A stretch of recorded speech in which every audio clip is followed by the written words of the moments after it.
Russia already takes up 1/8 of all the inhabited land on the planet, and now it has its eyes on one of its European neighbors, Ukraine. Historically, Ukraine and Russia have been in conflicts before. Most recently, Russia annexed the Ukrainian peninsula Crimea, and then it backed a separatist rebellion in eastern Ukraine. Now, Russia doesn't want Ukraine cozying up to NATO. It wants NATO out of Eastern Europe, period. And even though Russia isn't a member of NATO to make decisions on such things, with one of the most powerful militaries in the world, Russia might feel like it can play by its own rules. Okay, let's back up a little. First, you might be wondering what NATO is.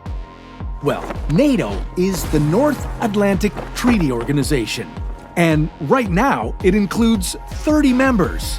The United States, Canada, Netherlands, and the United Kingdom are among them. NATO's goal is to keep the peace and make sure no member of this alliance gets invaded by an international military force. You know, like that time Russia took Crimea from Ukraine. Now, Ukraine is not yet a member of NATO, but it has shown interest in joining it. And that doesn't sit well with Russian President Vladimir Putin. Putin is already a little freaked out that NATO is training Ukrainian troops and some members are supplying its army with weapons. So he's decided to go about it with the good old method of persuasion. He's threatening to start a war. Now, with a defense budget of $42 billion, Russia puts a lot of love and money into its military.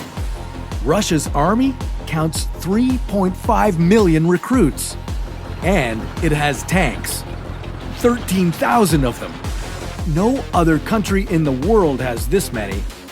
Russia also has 27,000 armored vehicles and ranks first in the world with its 4,465 artillery guns. And then there's also Russia's nukes to worry about. All 6,257 of them. These can be launched from aircraft, subs, or missiles. But if Russia decided to attack, chances are it wouldn't start on land. No, the first strike would likely come from the air. This could level electricity stations and bridges, obliterate rail lines, and cripple the economy of any country attacked. In addition to this, Russia's naval fleet is nearly unmatchable.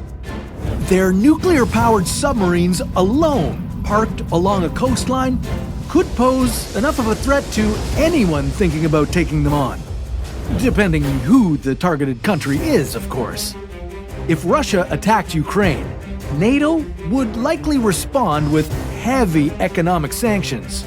But Russia has allies of its own. It's a member of the Collective Security Treaty Organization, or CSTO. This is a group of 6 former Soviet states in a NATO-like alliance. It also has Cuba in its corner. And if things should get really testy, Cuba would be a key hub for Russian troops looking to do some damage on US soil. It's pretty scary when 100,000 Russian troops are standing on your doorstep. But this likely wouldn't be a war to wipe out the country. Chances are, Russia has something to gain from it. It might be natural resources or political leverage. Whatever it is, the plan wouldn't be to obliterate every target in its way, only to do enough damage to make their point. In the case of Ukraine, it could shut down the Ukrainian economy. But they could do that with minimal forces on the ground. War is also not fought the same way it was even a decade ago. It can be much more covert. Hack attack anyone